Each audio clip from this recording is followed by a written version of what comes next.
अमरनाथ धाम का इतिहास।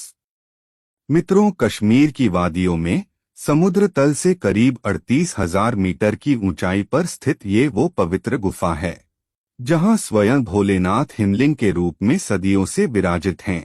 कहा जाता है कि इसी स्थान पर भगवान शिव ने आदि शक्ति माता पार्वती को अमरत्व की कथा सुनाई थी और तभी से दुर्गम रास्तों को पार कर, हजारों कठिनाइयों को झेलकर लाखों श्रद्धालु भगवान शिव और आदि शक्ति के दर्शन करने यहाँ पहुँचते हैं।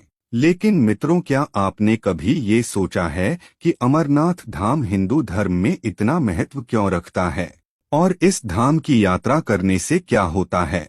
अगर आप भी इन प्रश्नों का उत्तर जानना चाहते हैं तो अगले कुछ मिनटों के लिए मेरे साथ बने रहिए, क्योंकि आज मैं आपको अमरनाथ धाम के उस प्राचीन इतिहास के बारे में भी बताने वाले हूं जिससे अधिकतर लोग आज भी अनजान हैं। तो चलिए सबसे पहले अमरनाथ धाम से जुड़ी कथा के बारे में जान लेते हैं।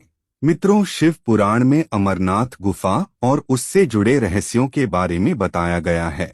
एक बार माता पार्वती ने भगवान शिव से पूछा कि आप अजरमर हैं, लेकिन मुझे हर बार जन्म लेना पड़ता है और आपको पति स्वरूप में पाने के लिए वर्षों तक कठोर तप करनी पड़ती है। मुझे क्यों हर बार आपको प्राप्त करने के लिए इतनी कठिन परीक्षा देनी पड़ती है और आपके अमर होने का रहस्य क्या है?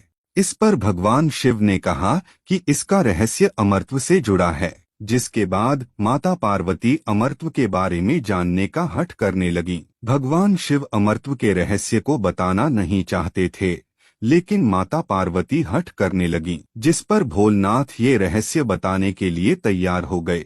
अब क्योंकि भगवान शिव अमरत्व रहस्य सिर्फ माता पार्वती को बताना चाहते थे, इसके लिए उन्होंने एकांत और शांतिपूर्ण जगह की तलाश शुरू की और अंत में उन्होंने अमरत्व की कथा के लिए अमरनाथ गुफा को चुना। अमरनाथ गुफा में पहुंचने के लिए भगवान शिव ने अपने पंचतत्वों अर्थात पृथ्वी, जल, वायु, आकाश और अग्नि का भी परित्याग कर दिया और गुफा में नंदी, कार्तिकेय, गणेश या कोई अन्य पशु पक्षी न आ पाए, इसलिए गुफा के चारों ओर आग जला दी, जिसके बाद उन्होंने अमरत्व की कथा प्रारंभ की। मित्रों, जब महादेव कथा सुना रहे थे तो उस दौरान माता पार्वती की आंख लग गई।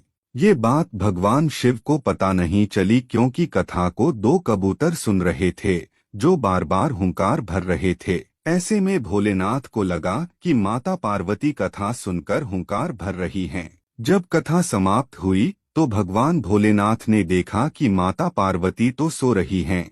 फिर उनके मन में प्रश्न उठा कि कथा किसने सुनी।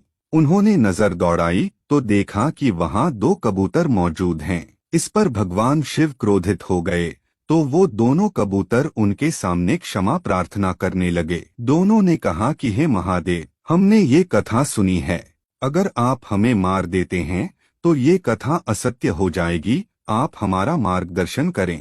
तब भगवान शिव ने कहा कि तुम आज से यहाँ शिव और शक्ति के प्रतीक चिन्ह के रूप में वास करोगे। तो मित्रों, इस तरह कबूतर के इस जोड़े ने अमरत्व को प्राप्त कर लिया। इस पूरी कथा के कारण गुफा को अमरनाथ गुफा कहते हैं और ये कथा अमर कथा कहलाती है। धार्मिक मान्यताओं के अनुसार आज भी कबूतर को जोड़ा वहां दिखाई देता है और जो इन्हें देख लेता है वो बहुत सौभाग्यशाली होता है।